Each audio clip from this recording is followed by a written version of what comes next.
네, 반갑습니다. 자, 합장들 하시고요.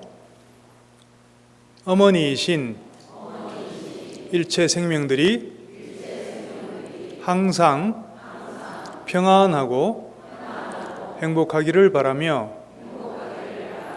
이들을 돕기 위해서 완전한 깨달음을 얻겠습니다.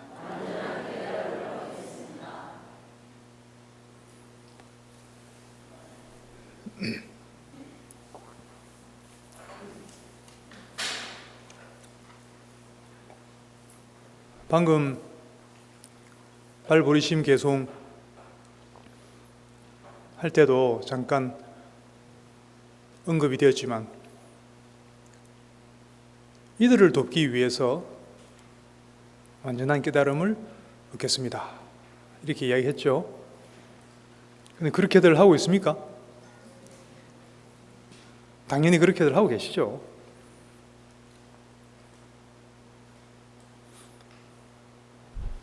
누군가를 돕기 위해서는 물론 그것이 불자로서 어떻게 보면 의무이기도 하지만 진정으로 누군가를 돕기 위해서는 우선은 나부터 내 자신이 편안해야 되겠죠. 당장 내 마음이 안정이 안 되고 불안정하고 화가 나고 짜증나고 부글부글 끓고 있는데 그런 상태에서 누군가를 도와준다는 것은 진정으로 도와준다는 것은 사실 쉽지 않습니다.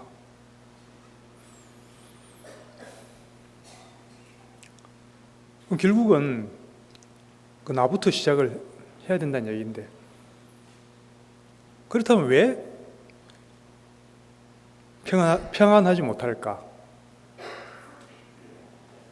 다른 말로 하면은 왜 항상 불만족스러울까?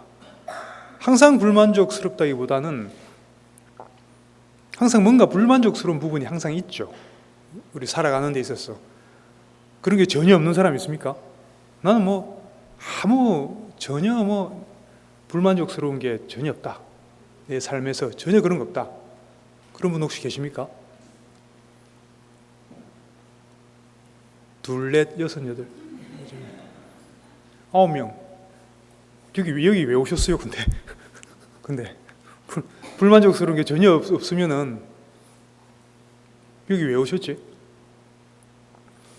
그게 해탈입니다. 자기 스스로에게 물어봐서 정말 나는 내 삶에서 지금 상황이 어떻든지 간에 불만족이 전혀 없다. 1도 없다. 이제 앞으로도 있을 것 같지 않다. 그게 해탈입니다. 근데 그러기 쉽지 않겠죠.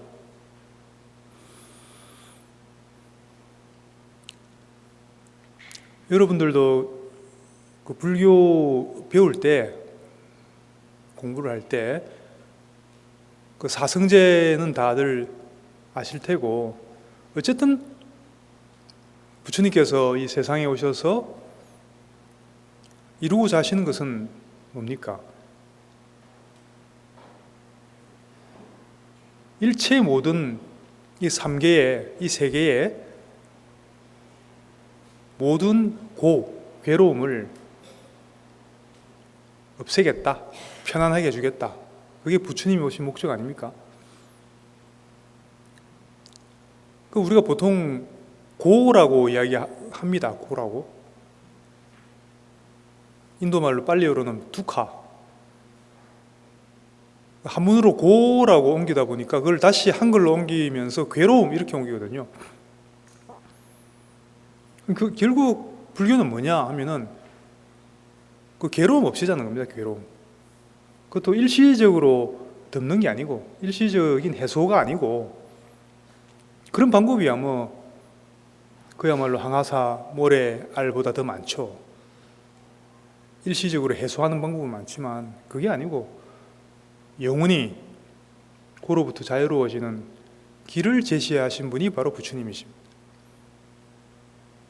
그 고가 한글로 괴로움하다 보니까 약간 좀 틀린 말은 아닌데, 틀린 번역은 아닌데 와닿지 않는 부분이 있거든요. 그리고 어떤 사람은 그런 말 하더라고. 아, 스님 저는 고가 전혀 없어요. 고가 없대, 고가.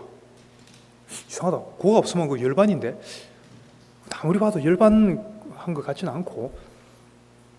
근데 이야기하다 보니까 근데 고는 없는데요. 남편 때문에 죽겠어요. 그러는.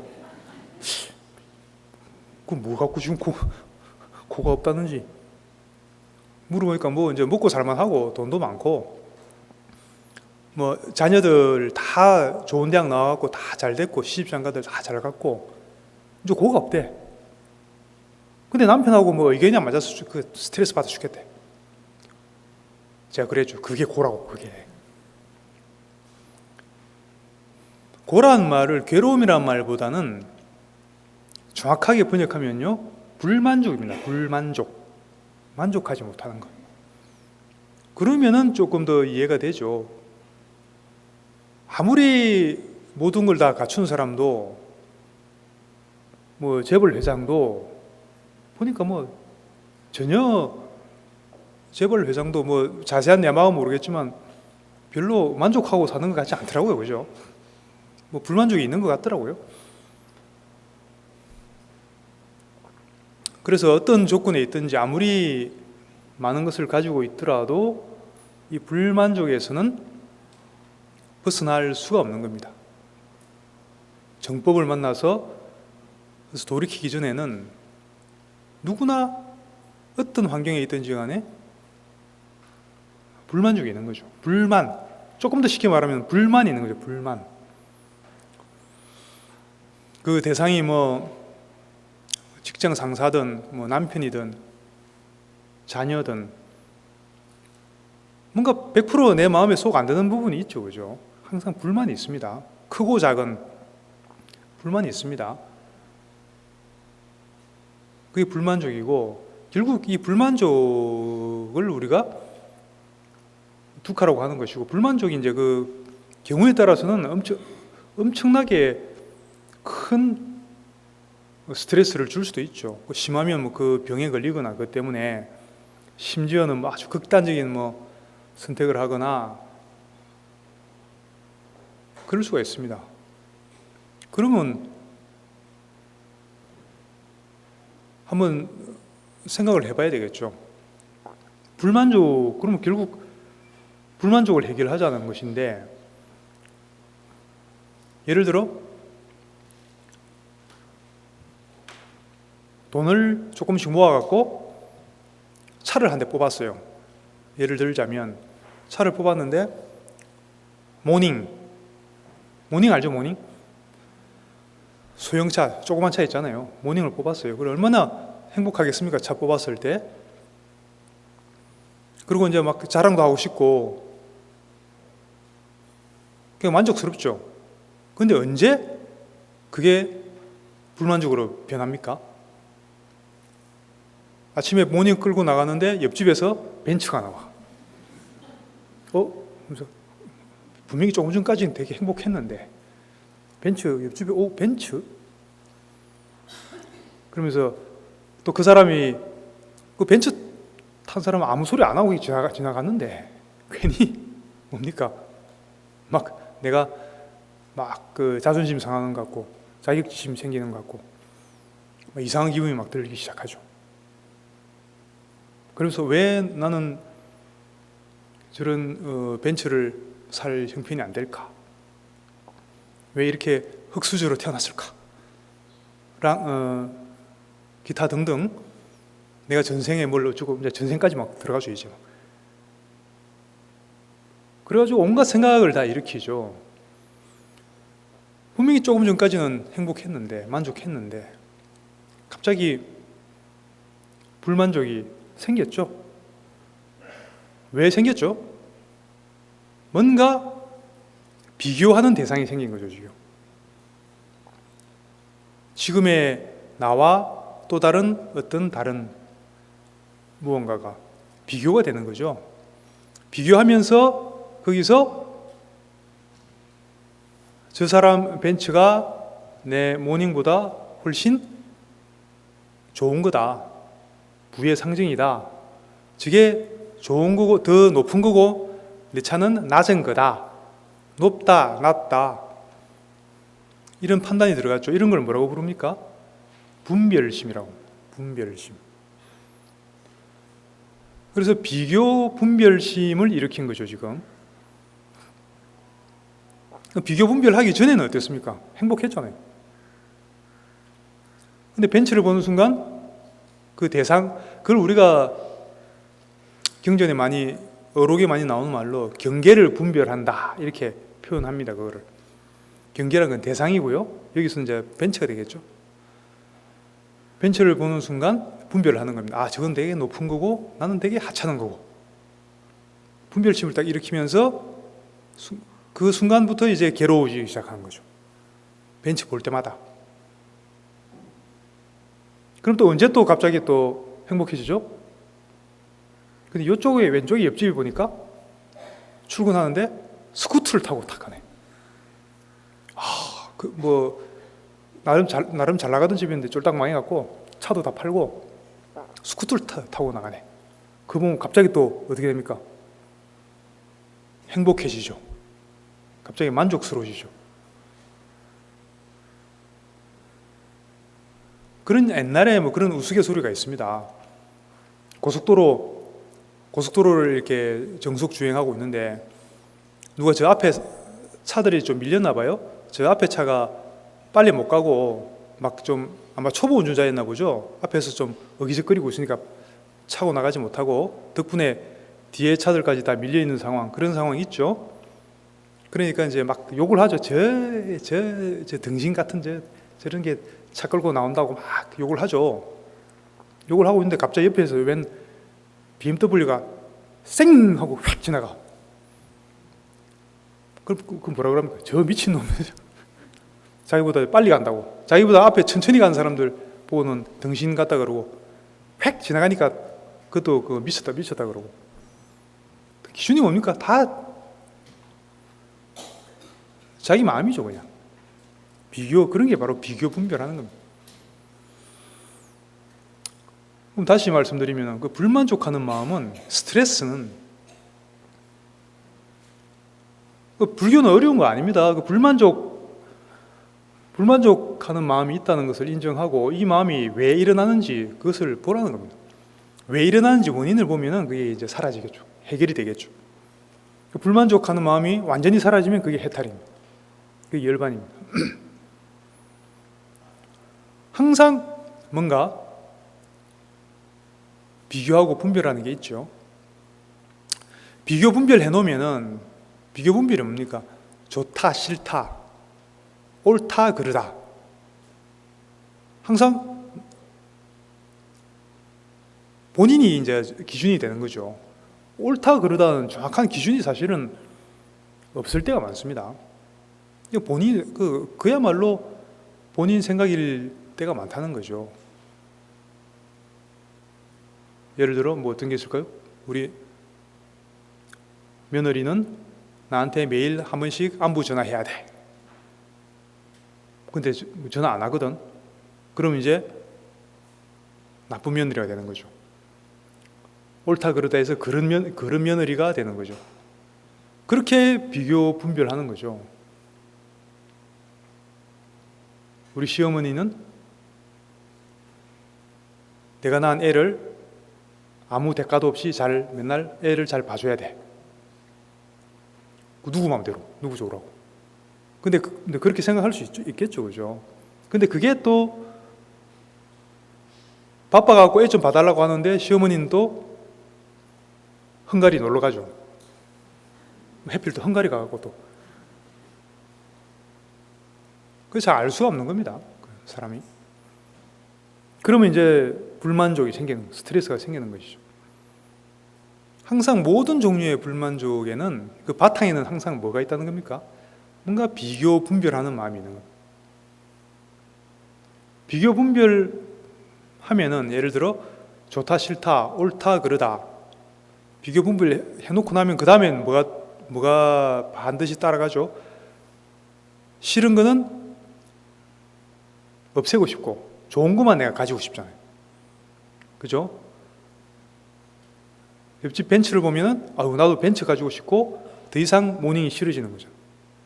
하나는 버리고 싶고 하나는 가지고 싶은 마음이 반드시 생기게 되어 있습니다. 비교 분별을 하면은 반드시 하나는 버리고 싶고 반드시 하나는 가지고 싶은 그런 방향성이, 우리 마음의 방향성이 생기고, 그걸 우리가 욕망이라고 해요. 욕심. 그렇게 비교 분별을 안 했으면 아예 그런 마음이, 욕심이 안 생기겠죠. 근데 뭔가 분별심이 있기 때문에 거기서 욕망이 생기는 겁니다. 대표적으로 우리 성가에서 옛날부터 큰 스님네들이 여기에 관련해서 비유를 드시는 게 있습니다. 우리 일반인들이 그러니까 사실 중생 부처하는 것도 사실은 분별이죠. 이건 조금 더 깊이 들어가면 이야기할 이야기이긴 한데, 나는 중생이고 저 높이 있는 부처가 되기 위해서, 또는 저 부처에게 뭔가를 바라기 위해서 뭔가를 또 하죠. 수행을 하든지 기도를 하든지 하죠. 그것도 사실은 분별심입니다. 진정한 기도는 아니란 거죠. 저번 달에 잠깐 마지막에 언급드렸지만, 진짜 기도라는 것은 예를 들어 나무 아미타불 기도를 하더라도요, 내가 여기 있고 아미타불이 저 위에 높은 데 계셔갖고 저기 따로 계신 아미타불한테 기도하는 식으로 하면은 아직은 진짜 기도가 아니라는 거죠. 진짜 기도는 뭐라 그랬습니까? 기도하고 있는 나도 본래 이 모습이 그대로 아미타불이고, 어디에 있든지 내 눈앞에, 내 앞에 보이고 들리고 하는 모든 대상들이 다 아미타불이라는 거죠. 그래, 좋은 마음도 아미타불이고 나쁜 마음도 아미타불이고, 좋고 싫고 옳고 그르고 그 모든 것이 다 아미타불이라는 거죠. 관세음보살이라 해도 좋고 아미타불이라 해도 좋습니다. 그렇게 보고 그런 관점에서 계속 아미타불을 계속 염하면은 그걸 우리가 실상연불이라고 하고, 그게 진짜 연불이라고 그랬죠. 그렇게 했을 때 우리는 해탈을 할 수가 있는 거예요. 근데 나는 여기 있고 부처님은 저 멀리 어디 있어가지고 계속 저쪽으로 가야 돼, 아니면은 뭔가를 구해, 이런 식의 기도나 수행은 아무리 해도 약간 콩고물 약간 얻어먹는 정도는 생기겠지만, 진짜 부처님이 원하시는, 우리에게 원하시는 그런 대자유인, 해탈 자유인이 될 수는 없다는 것이죠.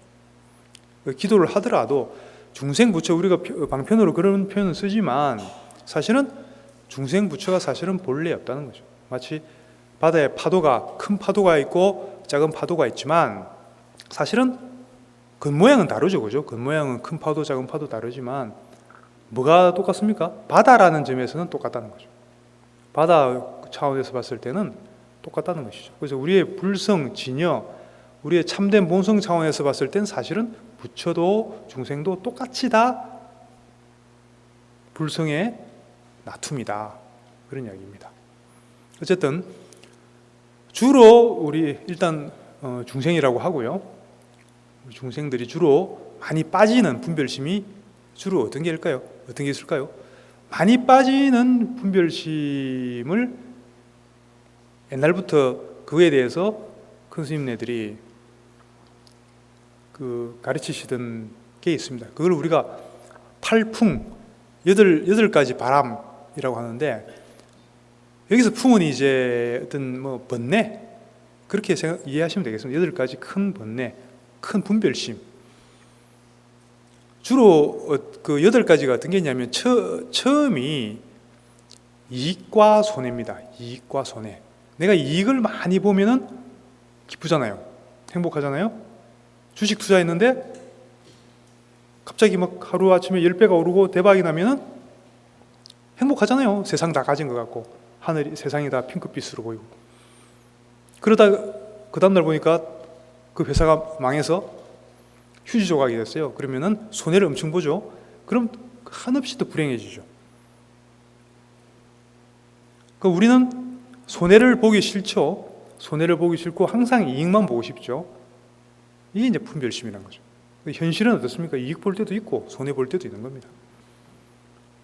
이걸 알면은 이익을 보든 손해를 보든 이익 본다고 크게 뭐 기뻐할 일도 없고 손해 본다고 크게 절망할 필요도 없는 것이죠. 항상 왔다 가는 거니까. 이런 마음으로 그 모든 게 인연법이라는 것을 알고 그렇게 대할 수 있어야 된다는 이야기입니다. 첫 번째 두 가지가 이익과 손해. 여기 우리가 중생들이 많이 빠지죠. 요 분별심에. 그 다음에 뭡니까? 그 다음이 칭찬과 비방. 누구나 칭찬받고 싶죠. 인정받고 싶죠. 넓게 이야기하면 칭찬받고 싶고 인정받고 싶고 관심받고 싶고 사랑받고 싶고 그렇죠? 그리고 또 칭찬 들으면 기분 좋잖아요. 행복하잖아요. 그 다음에 그럼 그 반대가 뭐겠습니까? 비방, 욕 듣는 거, 막 무시당하고 욕 듣고 그건 또 싫잖아요. 그럼 우리는 그 두 가지를 분별한 다음에 어떻게 행동합니까? 나는 칭찬만 받고 싶고 욕은 또 듣기 싫거든. 비방은 또 듣기 싫다고. 이쪽은 버리고 싶고 이쪽은 취하고 싶다고. 항상 비교 분별 다음에는 항상 뭐가 따라옵니까? 취사, 간택 이게 꼭 따라오게 되십니다. 취사랑 버리고 취하고 간택 이렇게 고르고 하는 거.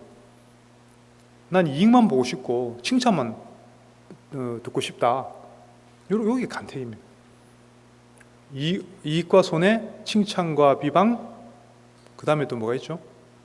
명예와 불명예. 요거는 이제 주로 주위 사람들이 나에 대한 평판, 소문 또는 평판. 칭찬과 비방에 조금 확장된 개념이라고 보시면 되겠죠, 그죠? 나의 좋은 평판 누구나 다 듣고 좋은 소리 듣고 싶죠. 그리고 불명예는 뭔가 나에 대해서 안 좋은 소문이 막 돌아. 그것도 싫죠. 이쪽은 불명예는 버리고 싶고 좋은 명예만 내가 또 가지고 싶잖아요. 근데 살다 보면은 그래 됩니까? 집안 뭐 밖에 절대 안 나가고 집안에 가만히 있으면은 그래도 참 그러면 또 이상한 사람이라고 또 그 비방 받을 수 있겠다, 그죠? 어째도 그 피할 수가 없어요, 그거를. 그리고 또 좋은 소리만 들을 수가 없어요. 그렇지 않습니까? 아무리 좋은 뜻을 가지고 순수한 마음으로 좋은 일을 하려고 해도 반드시 그것도 욕하는 사람이 있습니다. 그리고 우리가 살아가면서 그 칭찬과 비방, 명예와 불명예 이 양쪽을 다 피할 수가 없어요. 그래서 어느 쪽만 내가 원하고 어느 쪽은 그 거부하고 그렇게 할 수 있는 게 아니란 말입니다. 근데도 불구하고 우리 그렇게 하죠. 그런 마음을 갖고 있죠. 그게 욕망이 되고 그게 바로 그렇게 되면 불만족이 거기서 바로 일어나는 거죠. 나는 칭찬받고 싶은데 칭찬 안 해주거든. 자꾸 비방하거든, 욕하거든. 그럼 불만족이 일어나는 거죠.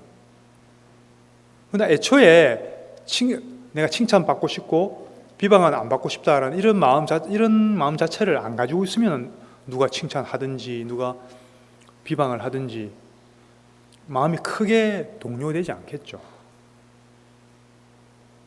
항상 평안한 마음으로 우리가 대처할 수 있게 된다는 얘기입니다. 이익과 손해, 칭찬, 비방, 명예와 불명예, 그 다음에는 이제 조금 더 직접적으로 즐거움과 괴로움, 주로 이제 이때 말하는 즐거움, 괴로움은 우리 신체적으로 몸이 좀 쾌적하고 편안하고 건강하고 뭐 이러면 좋잖아요, 그죠? 몸이 즐거우면 좋잖아요. 아니 그 반대는 뭐겠습니까? 몸이 아프고 뭐가 좀 불쾌하고 이제 조금 있으면 이제 그래 되겠지만 습도가 높아갖고 막 짜증나고 이런 건 이제 몸이 괴로운 거죠. 우리는 다 몸이 쾌적하기를 원하지. 그렇지 않습니까? 괴로운 걸 원하지 않죠. 근데 현실은 어떻습니까? 몸이 또 살다 보면 아플 때도 있고 이제 봄, 가을에 한 1, 2주 전만 해도 날씨 참 좋았는데 그죠? 바람도 정말 시원하고 좋았는데 그러다가 어느 순간 가면은 또 더워지고 습해지고 막 불쾌지수 올라가고 항상 반복되죠. 좋은 것만 계속 지속될 수가 없죠, 그죠? 우리 모든 부분에 그렇습니다. 그 방금 8가지 이야기했죠. 뭐였죠? 이익과 손해, 칭찬과 비방, 명예와 불명예, 즐거움과 괴로움. 8가지 이야기했잖아요. 그 8가지를 팔풍 이렇게 8가지의 바람, 그러니까 어떤 번뇌거리 뭐 그 정도 되겠죠. 그게 이제 그것만 있는 게 아니고 대부분 우리가 번뇌를 일으키는 게 그게 다 속하죠, 그죠? 그거 말고 뭐가 있나요? 없잖아요, 그죠? 다 거기 있죠. 항상 우리 마음, 우리 의식, 생각이란 거는 특징이 항상 2가지로 뭔가를 나누게 돼 있습니다. 이쪽 저쪽 항상 나누게 돼. 우리 사고 구조가 그렇게 돼 있다는 겁니다. 그렇다고 생각도 하지 말고 사고도 하지 말라는 얘기는 아니고, 우리 구조가 그렇다는 걸 알고, 근데 우리 그런 사고 구조를 또 써야 될 때도 있죠. 예를 들어 뭐 우리 일을 할 때, 뭐 건물을 짓거나 뭐 회사에서 일할 때는 그 생각을 또 잘 써야 되죠. 뭐 그런 거 아무도 그런 거 하지 마라 이야기 안 했습니다. 옛날 부처님이나 그 선사들도 아예 생각을 아예 하지 말라고 아무도 그렇게 이야기 안 했습니다. 망념을 일으키지 마라 그랬지. 생각을 하지 말라는 게 아닙니다. 망념을 일으키지 말라는 게 핵심이지. 망념이란 거는 방금 이야기했듯이 2가지 이쪽 저쪽 비교 분별하는 마음. 우리 생각 중에서도 이쪽 저쪽 갈라놓고 이쪽은 좋고 저쪽은 싫고, 이쪽으로 좋은 쪽으로 나는 가고 싶고, 이렇게 취사간택하는 것을 우리가 망념이라고 합니다. 수행하는 사람들도 이런 분별에 많이 걸리게 되어 있습니다. 이 지금 온갖 마음들이 지금 우리 스스로의 마음을 돌이켜 보면은 간단하게 우리 마음을 우리가 또 이분법으로 나눌 수가 있죠. 마땅한 마음이 있고 마땅하지 않는 마음이 있죠. 간단하게 말하면 그렇죠. 그렇지 않습니까? 여러분은 마땅한 마음만 있습니까? 착하고 아름답고 예법하고 부처님 말씀 잘 따르고 항상 그런 마음만 있습니까? 그런 마음도 있지만 또 어떤 마음이 있습니까? 부처님 보기도 싫고, 부처님 하라는 건 다 하기 싫고, 하지 말라는 것만 하고 싶고, 또 그런 마음도 또 있잖아요. 또 마땅한 마음도 있고 마땅하지 않은 마음도 있잖아요.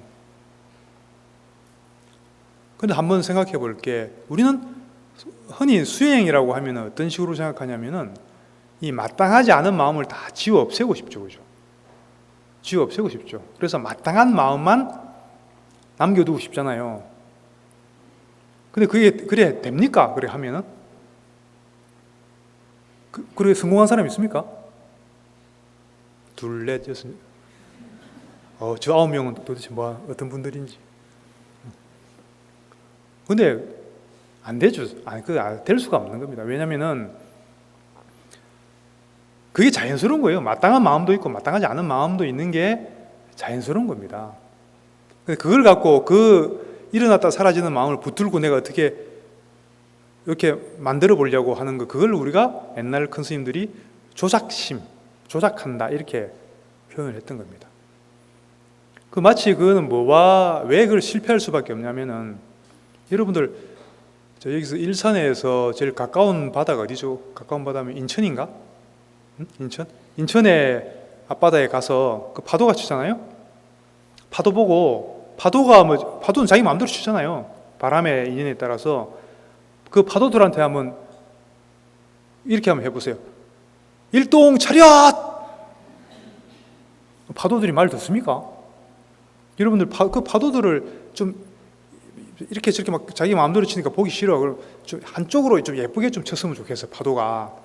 그렇게 좀 한번 만들어 보려고 해보세요. 그게 됩니까? 파도는 원래 이렇게도 치고 저렇게도 치고 중구난방으로 치는 게 파도예요. 바람의 인연 따라서 그게 파도라고. 파도를 어떻게 일동차려 시킵니까? 될 수가 없죠. 우리 마음도 파도하고 똑같습니다. 이런 파도 저런 파도 다 일어나는 것이지, 단지 우리가 해야 될 거는 뭐죠? 그걸 이게 좋은 파도 나쁜 파도 갈라놓고 나쁜 파도 없애고 좋은 파도만 남기고 이런 분별하지 말고 취사간택하지 말고, 단지 그게 파도라는 파도라고 볼 수만 있으면 되는 거라고. 왜냐하면 그 파도인 줄 모르고 그게 진짜인 줄 알고 마음이 일어나고 사라질 때마다 거기에 빠져 살기 때문에 그게 문제인 거지, 그게 괴로운 것이지, 이런 파도 저런 파도 일어나는 것 자체가 문제가 아니라는 거예요. 우리가 거기 빠져 있지만 않으면은, 빠져 있지 않다는 건 무슨 말이죠?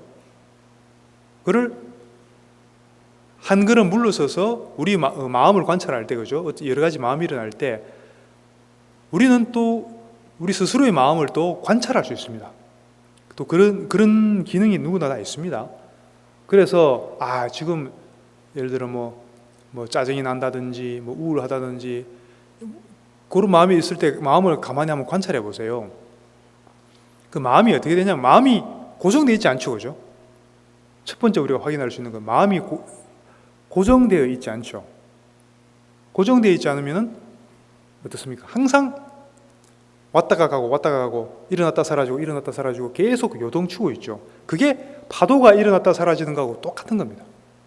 그 바탕에는 우리의 본래 마음, 고요한 본래 마음이 그 바탕에 있는 것이죠. 고요한 본래 마음이라는 바다에서 일어났다 사라지는 파도들일 뿐인 겁니다. 그런 마음들은. 그럼 그게 그 바다 전체를 볼 수 있으면은, 그래서 즉 다시 말해서 그 일어났다 사라지는 마음들을 하나의 파도에 불과하다고 그렇게만 우리가 볼 수 있으면은, 굳이 그것을 우리가 일렬로 세울 필요도 없고 없앨 필요가 없다는 겁니다. 좀 이해가 되시나요? 조금 어렵죠? 제 말씀을 듣고 여러분들이 항상 시간 날 때마다 여러 가지 마음이 일어날 때 그냥 어떻게 하냐면은 고요히 그 자기 마음을 가만히 한번 바라보세요. 그러면은 그 이해가 됩니다. 지금 이 말이 이해가 된다고. 이게 마음이 정말 여러 가지 생각, 감정 이런 것들이 파도하고 똑같구나. 근데 이 파도가 왔다가 가는 곳이 있죠. 왔다가 가는 곳은 우리 눈에 보이지 않죠. 눈에 보이지 않지만 분명히 있죠. 파도가 그러니까 파도가 일어날 수 있고 사라질 수 있는 것이.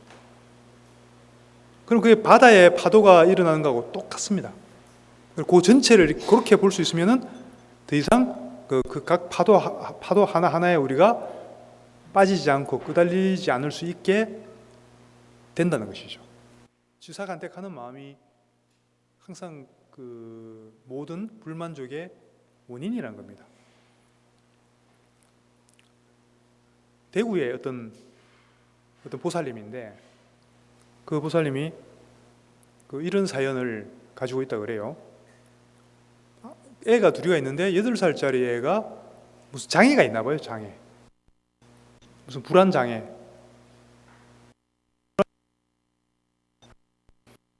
불안장애 아시는 분들은 아시겠죠, 그죠? 그럼 애가 뭘 계속 불안정하고, 그러니까 부모 입장에서 얼마나 걱정이 많겠습니까? 그래서 이 보살님이 이제 대구에 이제 모 사찰에 가서 기도를 했다 그래요. 기도를.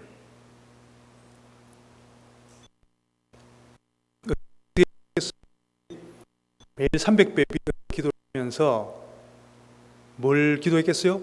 장애가 있는 이 아들이 장애가 없어지기를 기도를 했겠죠. 장애가 없어지기를 막 기도했죠. 그러다 보니까 원래 그 매일 300배 하는 게 매일 3000배 하는 것보다는 쉽지만 안 왔던 사람이 하기 싫고 그렇거든요. 자꾸 이제 게으름도 나고, 근데 게으름이 나고 그래서 어떨 때는 108배만 하고 말고 말 때도 있고, 그러고 나면 또 되는 거죠. 나 때문에 안 났고 계속 저런 식으로 계속 살 수밖에 없나? 또 그런 계속 괴로워했던 겁니다. 이 보살님 같은 경우는 여기서 이 보살님이 잘못하고 있는 게 있죠. 우리 일반적으로 이제 기도를 하면 보통 그런 식으로 많이 합니다, 그죠? 우리 아들 장애가 있는데 이 장애가 다 낫게, 장애가 없어지게 해주십시오 하고 부처님한테 그래. 계속 마음이 막 그 애달죠. 그런 식으로 기도를 하죠. 근데 이제 이런 마음을 갖고 여기서 한번 우리가 돌이켜 봐야 될 게 있습니다. 그러면 이 보살님이 봤을 때는 어떻게 보고 있습니까? 이 아들은 문제야. 지금 장애가 있는 문제아라고 지금, 그죠? 그런 마음이 있는 거죠. 이 문제아여서 이게 빨리 없어져야 돼. 그 문제가 그 장애라고 하는 이 상태가 없어져야 된다고. 이런 마음을 지금 갖고 있는 거예요. 그러면 이런 마음을 갖고 계속 기도를 하고 있다고. 그러면 이제 그런 마음을 가지고 하면은 그 장애가 있는 애도 느끼겠죠. 아, 나는 문제구나. 내가 문제구나, 지금. 어릴 때부터. 여러분들 이제 교육 다 시켜봐서 아실 겁니다. 그런 마음으로 계속 하다 보면은 애가 자기 어머니한테 사랑과 애정을 느끼겠습니까? 아니면 뭔가 거부감이 점점 생기겠습니까? 아, 우리 엄마는 나를 장애가 있는 뭔가 문제덩어리로 보고 있구나. 이렇게 느낀다는 거죠, 계속해서. 근데 그게 이제 계속되면은 애가 특히 어린 과정에서 그런 게 계속 반복되면은 그 마음 속에, 무의식 속에 열등감이 어릴 때부터 그 컴플렉스가 형성이 돼요. 그래서 성격이 이상해집니다. 어쨌든 그 사랑과 인정과 어릴 때 받고 느끼면서 자란 사람들이 하고 성격도 성격으로 되는 것이지, 뭔가 계속 열등감을 무의식적으로 주입해서 그렇게 성장한 들 같은 경우는 결코 어떤 된 성격을 가지기가 힘들다고 그래요. 그래서 이분이 이제 어디다가 그 상담을 했는데, 이런 경우는 어떻게 해야 될 것 같습니까? 여러분들 생각에. 이분은 사실은 한 가지 바꿔야 될 게, 이 장애가 있는 아들을 문제로 볼 게 아니고 첫 번째로 해야 될 일은 이 아들을 있는 그대로 인정하고 존중해 줘야 된다는 거죠. 일단 장애를 가지고 난 게 그게 그 자체가 사실은 죄 지은 것도 아니고 무슨 잘못한 게 아니거든요. 일단 있는 그대로 인정해 주고 있는 그대로 일단 수용을 해야 된다는 거죠. 그래야 진정으로 사랑하는 마음을 줄 수가 있겠죠. 초조한 마음이 아니고. 그러니까 지금 있는 이대로 괜찮아. 우선 이 마음이 먼저 있어야 된다는 것이죠. 그러면서 얘가 문제가 있어서 이것을 바꾸려고 하는 게 아니고, 어떻게 됩니까? 지금 너는 있는 그대로 괜찮아. 완벽해. 난 너를 사랑해. 근데 네가 거기서 조금 더 개선되고 싶은 마음이 있으면은 우리 이렇게 노력해보자. 이런 자세로 접근해야 된다는 얘기죠. 그러면 애가 본인이 문제라고 안 느끼겠죠. 출발선 자체가 지금 잘못됐다는 얘기입니다. 그 보살님 같은 경우 출발 자체가 잘못된 전제를 갖고 출발했다는 것이죠. 일단은 애를 완전히 인정을 해줘야 된다는 거죠. 그리고 그러면은 그런 마음으로 하다 보면은 어떻습니까? 매 순간순간 이제 조금씩 치료할 것도 찾아보고 같이, 그러면서 그 순간순간을 같이 이렇게 공유를 할 수 있게 되겠죠. 그러면은 이 세상에 보면은 많은 장애인들이 있는데 장애인들 중에 물론 좀 갖고 사는 분들도 계시겠지만 간혹 보면은 장애인들인데도 굉장히 행복하게 사는 경우도 많거든요. 언론에 종종 나오지 않습니까? 여러 가지 장애를 가졌음에도 불구하고 큰 일을 성취한다든지 꼭 그렇게까지는 아니라도 굉장히 주위와 원만하게 행복하게 살아가는 장애인들 많아요. 그 중에는 심지어 굉장히 그 심각한 장애를 가졌음에도 불구하고 굉장히 밝게 주위와 관계에서 이렇게 살아가는 경우가 많다는 것이죠. 근데 그런 경우는 대개 공통점이 보면은 그 장애인의 모친 어머니가 잘해야 돼요. 잘한다는 게 뭐냐면은 모친이 그런 상황에 대해서 불만을 가지고 그걸 뭐 표현하고 방금 이 보살님처럼 절대 그렇게 하면 안 된다는 거죠. 간단히 말하면은 장애인 어머니는 본인이 먼저 행복해야 돼요. 본인이 먼저 행복해야 된다. 그 상황을 잘 받아들이고 거기에 대해서 불만이 없고 불만족이 없고 그것을 받아들여서 그 출발선에서 우리가 어떻게 조금 더 행복한 쪽으로 나아갈 것인가 그렇게 연구하는 자세가 됐을 때 그러면 그 엄마도 행복하고 그 장애인도 그 행복해질 수 있다는 것이죠. 그런 사례들이 얼마든지 많이 있습니다. 그러면 이렇게 그 출발점 자체가 중요하다는 얘기죠. 어떻게 보느냐, 내가 상대를 문제로 보느냐, 아니면은 정말 완벽한 하나의 그 대상으로 존재로서 내가 보느냐. 우리 불자들 같은 경우는 어떠한 경우라도 상대를 완벽한 부처님으로 볼 수 있는 것이죠. 그렇게 보는 수행을 하라는 것이죠. 아까 아미타불 이야기도 했지만 그런 경우는 그 장애를 가진 아들을 완벽한 아미타 부처님으로 보고 거기에서 계속 맞춰서 같이 수행을 하고 또 같이 그 생활에 나가는 그런 지혜가 필요하다는 것이죠. 그래서 이런 경우를 보더라도 우리 실제 삶에서 생활에서 먼저 할 것은 그 주어진 상황에 대해서 내가 불만족으로 접근하느냐, 만족을 가지고 불만족이 없이, 뭐 만족까지는 아니겠지만 그죠? 불만족이 없이 접근하느냐, 이거에 따라서 그 결과가 판이하게 달라진다는 거예요. 그 삶이 완전히 달라질 수 있다는 얘기죠. 방금 예를 들은 이런 경우뿐만 아니라 우리 삶의 모든 분야에서 뭐 금전적인 분야, 뭐 건강에 관련된 분야, 모든 분야에서 이것은 다 적용되는 이야기입니다. 지금 예를 들어 몸이 건강 상태가 많이 안 좋아졌다. 갑자기 우연히 TV 프로에서 봤는데 어떤 그 요새 뭐 그 홍진영하고 뭐 그 나오는 거 있잖아요. 왜 그 프로 갑자기 생각나네. 그게 그 언니가 홍선영이죠. 언니가 이렇게 뭐 잘 먹잖아요. 나 볼 때마다 걱정되던데. 저렇게 먹고 몸도 이렇게 뭐 이래가지고 막 헤비가 뭐 건강이 좋을 수가 없는데 건강검진했더니 아니나 다를까 막 그 당뇨가 아주 그 심각한 당뇨던데 본인은 그걸 별로 못 느끼는 것 같더라고요. 그죠? 건강 상태가 굉장히 그 심각할 정도로 안 좋은 상태더라고. 근데 이제 앞으로는 어떻게 할지 그 사람이 아직 비교적 젊으니까 어떻게 대처할지 이제 두고 봐야 되겠지만 우리 각자의 문제로 돌이켜 봤을 때 우리도 얼마든지 그런 상황에 직면할 수가 있습니다. 그럼 뭐 암이 걸린다든지 얼마든지 그런 상황에 직면할 수가 있습니다. 그럼 그런 경우에 만약에 이제 암이 걸렸다고 합시다.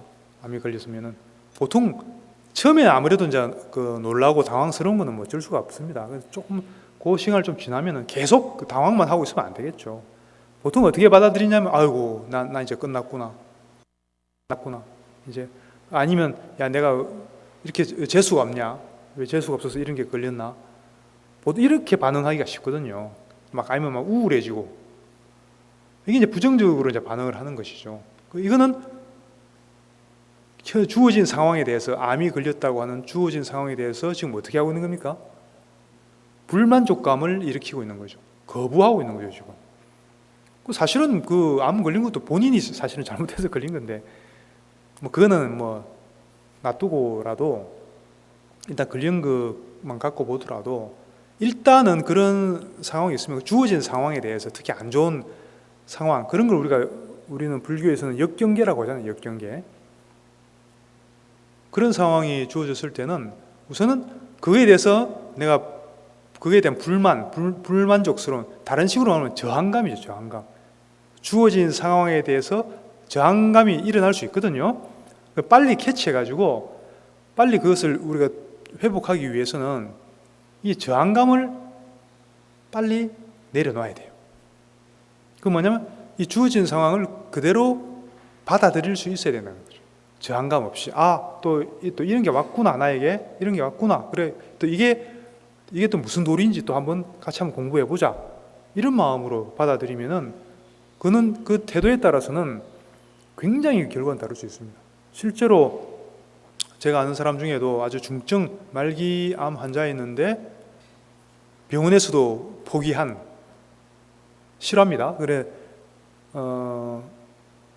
그 암 환자가 있는데 그 병원에서 뭐 방법이 없다고 하니까, 근데 이분이 그 지혜가 있어갖고 그것을 이제 불행으로 받아들이지 않고, 이게 중요한 거죠. 불행으로 받아들이지 않고 또 이런 인연이 나에게 왔구나, 뭔가 공부거리가 왔구나, 뭔가 새로운 공부거리가 왔구나, 이렇게 긍정적으로 받아들이고 계속 열심히 절에도 열심히 다니고 봉사도 열심히 하고 공부도 열심히 하고 그렇게 산 거죠.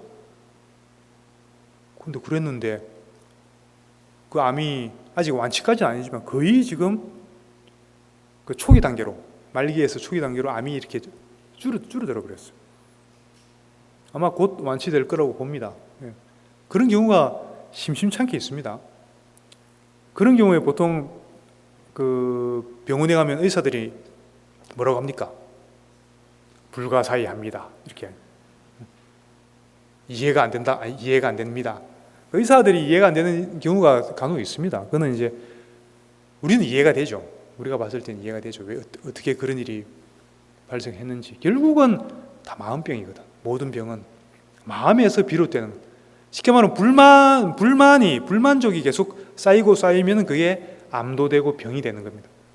그 불만이 대상이 누구든지 간에, 남편이든 자식이든 누구든지 간에 이런 불만들이 쌓여서 그게 해소가 되든 아니면 이렇게 내려놓든지 이게 안 되고 계속 내 마음에 축적되어 있으면은 그게 그대로 병이 되고 우리 삶을 굉장히 불행하게 만드는 요소가 되는 겁니다. 근데 어떤 면에서는 굉장히 쉽죠. 그 해결 방법이 쉽죠. 내 마음에 그 상대방을 절대로 바꾸려고 해서는 안 되고요. 그건 불가능하죠. 상대방이 바뀌고 있습니까? 안 바뀌지. 절대로 안 바뀌지.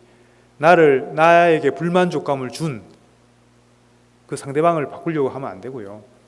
내 마음을, 불만족하는 이 마음을 내가 내려놓으면 되는 겁니다.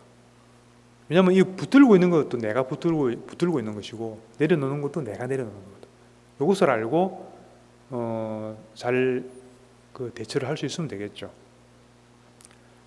그래서 기도를 할 때도 다시 말씀드리지만은 지금 이 순간에 지금 나에게 주어진 상황에 대해서 불만을 가지고 이 불만을 바탕으로 해서 기도를 하시면 안 돼요. 지금 이 상황이 난 마음에 안 들어요. 더 좋은 상황으로 바꿔주세요. 이런 식 기도를 하면은 부처님이 들어줄 수가 없어요. 그건 올바른 기도가 아닙니다. 대부분 근데 그렇게도 많이들 하더라고요. 그죠? 지금 나 지금 어려워 죽겠어요. 좀 안 어렵게 좀 해주세요. 이런 식이거든. 지금 어려워 죽겠어요. 좀 안 어렵게 해주세요. 이 말은 뭡니까? 이런 식으로 기도를 하면은 이런 걸 우리가 결핍감이라고 하거든요. 결핍감. 지금 내가 뭐 부족한 게 있어요. 뭐 돈이 뭐 없어요. 라든지 뭐 주위에 뭐 사랑해주는 사람이 없어요. 라든지 뭐든지 간에 뭐가 부족해요. 없어요. 이런 말이거든. 이런 걸 갖고 계속 이걸 좀 채워주세요. 이런 식으로 기도를 하면은 결국 이 사람이 뭘 하고 있는 거냐면은 내가 부족하다, 없다고 하는 이 마음을 계속 지금 내고 있는 거거든. 지금 나 부족해요. 나 뭐 없어요. 지금 뭐 없으니까 그러면은 이 우주의 원리가 희한한 게 어떤 게 있냐면은 지금 내가 결핍감을 계속 내고 있잖아요. 그러면 계속 그런 상황이 계속 와. 계속 부족하고 모자란 상황이 계속 온다고. 그걸 채워주는 게 아니고요. 계속 악화된다고. 그런 식으로 기도하면은. 그죠? 그런 원리가 이 세상에 분명히 그런 원리가 있습니다. 그러면은 어떻게 해야 됩니까? 스가모니 부처님께서 성도하시고 나서 하신 말씀 중에 나는 자족함을 안다. 스스로 만족할 줄 안다. 그런 이야기죠. 예를 들면은 지금 빚이 신용카드 빚이 한 1,000만 원 있다고 예를 들면요. 그러면 이제 죽을 지경이죠. 불만이 생기죠. 그것부터 본인이 잘못해놓고 어쨌든 빚이 1,000만 원이 있으면 부담스럽잖아요. 그래도 생각만 해도 짜증나고 우울해지고 그러면 나는 왜 뭐 이렇게밖에 안 될까 이런 생각 들고 하잖아요. 그러면 그래서 부처님한테 기도할 때 내 지금 빚이 1,000만 원 있어갖고 힘들어 죽겠어요. 빚 좀 없애주세요. 뭐 없앨 수 있게 뭔가 좀 만들어주세요. 이렇게 기도를 하면은 그는 지금 내가 없다, 빚이 있다, 괴롭다 이런 마음만 계속 지금 전달하는 게 돼요. 그럼 그래 너 계속 괴롭고 싶구나. 그러면서 괴로운 상황만 계속 나오게 된다고. 무슨 말인지 알겠죠? 그 원리를 잘 아셔야 돼요. 그러면은 반대로 해야 됩니다. 어떻게 해야 됩니까? 내 지금 빚이 1,000만 원밖에 없어요. 옆집에 보니까 한 10억 빚 있는 사람도 잘 살고 있던데 나는 지금 1,000만 원밖에 없어요. 1,000만 원밖에 없는 것을 감사드립니다. 이렇게 기도를 해야 된다고. 반대로 해야 된다는 얘기입니다. 지금 나 없으니까 이렇게 채워주세요. 이렇게 기도하시면 안 되고 지금 있는 상황을 받아들이고 한 걸음 더 나가서 감사할 줄 알아야 돼요. 누가 나를 길 가다가 한 대 때렸어요? 그러면은 보통 어떻게 합니까? 막 한 대 더 때리려고 내가 달려들잖아요. 조금 극단적인 예지만 누가 나를 한 대 때리면은 아이고 몽둥이로 안 때리고 주먹으로 때려서 참 감사합니다. 힘들긴 하겠지만 옛날 부르나 존자가 그렇죠. 부처님 제자 중에 부르나 존자가 실제로 그렇게 했다 그래요. 결국 맞아갖고 돌아가셨죠. 돌아가시긴 했는데 어쨌든 그 외도들한테 가서 슬퍼하러 갔다가 그러시잖아요. 부처님이 야 거기 가면은 뭐 험악한 사람들 있어 너 언제 죽을지 몰라. 그러니까 뭐라고 그랬습니까? 가면은 그 사람들이 너를 욕할지 몰라. 그러니까 욕하면은 욕만 하고 나를 안 때린 거를 나는 감사하겠다고 이렇게 이야기. 실제로 그렇게 기록이 있습니다. 그러면 너를 때리면 어떡할 거냐? 때리기만 손으로 때리고 몽둥이로 안 때린 거를 감사하겠습니다. 이렇게 이야기를 해요. 그럼 몽둥이로 때리면 어떡할래? 그러면 몽둥이로 때리기만 하지 안 죽인 거를 안 죽이고 살려놓은 거를 또 감사하겠습니다. 항상 이쪽 편을 안 보고 이쪽 편을 보는 거죠. 이게 방편이지만 이런 거 굉장히 중요한 겁니다. 나를 안 죽인 거를 감사합니다. 결국 살해 당하셨잖아 가지고. 근데 어쨌든 부르나 존자도 그런 과정을 통해서 아란이 됩니다. 그래서 성인이 되시는 거죠. 그래서 그런 마음으로 우리는 항상 볼 때 우리 삶이 항상 상황이 항상 만족할 만한 상황이 되고 이런 상황은 없습니다. 그런 상황은 존재하지 않습니다. 우리는 은연중에 그런 걸 자꾸 바라거든요. 상황 자체가 좀 완벽하게 갖춰졌으면 좋겠다고. 남편도 내 말 잘 듣고 애들도 공부 잘하고 뭐 계속 그런 상황만 내 주위에 있었으면 좋겠는데 안 그렇잖아요. 그죠? 상황은 항상 어떻습니까? 내 뜻과는 다르게 흘러갈 때가 많죠. 그래서 부처님도 그런 말씀 하셨죠. 부득고 우리의 8고 중에 피할 수 없는 8가지 고통 중에 뭐죠? 우리가 뭔가를 구하는 게 있지만은 얻을 수가 없어요. 그 말은 뜻대로 안 된다는 얘기예요. 이 세상 부처님도 그런 말씀 하셨다고. 스가모니 부처님도 여러분들 생각해 보십시오. 살아 생존해 계실 때 당신 뜻대로 모든 게 다 이루어진 게 아닙니다. 예를 들어 석가족 동족이 다 멸족당했잖아요. 코살라국이 쳐들어와고 군사 이렇게 쳐들어와서 다 몰살시켜 버리잖아요. 자기 동족들을 스가모니 부처님은 그걸 아시고 굉장히 또 마음 아파하셨습니다. 가슴 아파하셨다고. 본인 다 이모들이고 뭐 친척들이고 다 그런데 다 아주 뭐 학살을 당했잖아요. 근데 본인도 그 막을 수가 없었던 것이죠. 막으려고 시도는 합니다. 2번인가 3번 시도는 하셨죠. 그래 2번인가 3번 막아요. 군사들을 돌려보냅니다. 설득해서. 근데 결국은 마지막까지 못 막죠. 그래서 다 멸족당합니다. 그래서 뜻대로 안 되는 거죠. 그러면은 우리 뜻대로 모든 게 주위 환경이 돼야 된다고 생각하면은 그는 불만족감이 끊임없이 일어날 수밖에 없다는 것이죠. 그럼 우리가 해야 될 건 뭐죠? 할 수 있는 건 뭐죠? 내 뜻을 내려놓으면 되잖아요. 상황에 맞지 않는 내 뜻을 내려놓으면 된다고. 그러면은 그게 바로 지금 이 순간 주어진 그 환경을 있는 그대로 인정하고 수용한다는 것이죠. 근데 그렇다고 해서 그게 예를 들어 누가 나한테 나쁜 짓 시키는데 도둑질 좀 해오라고 시키는데 인정하고 받아들여야지 이러죠. 그러면 안 되겠죠. 또 그건 지혜가 필요합니다. 그때는 또 내 마음에서 또 양심의 소리가 또 올라오잖아요. 이거 하면 안 된다고. 그것도 또 그런 걸 잘 캐치하셔야지. 그걸 또 그렇게 또 이해하시는 분들이 있더라고. 누가 나한테 뭘 시켜도 다 무조건 그 예스맨이 되란 얘기인 줄 알고 그게 아니고 그거는 이제 그 지혜에 따라서 잘 우리가 행동하는 거는 좀 분별력이 그때는 또 분별력이 또 필요하죠. 분별력 있게 하되 일단 설사 그 상대방에 대해서 내가 뭔가를 거부를 하더라도 내 마음에서는 상대방을 미워하지 않고 그 사람 그런 그 나쁜 일 시킨 사람조차도 부처님으로 모습으로 보면서 내가 적절히 대응은 하지만 마음 속으로는 그 사람을 또 부처님으로 또 볼 줄 알아야 돼요. 그게 이제 일체를 다 부처님으로 본다는 것이 바로 거기에 비결이 있는 겁니다.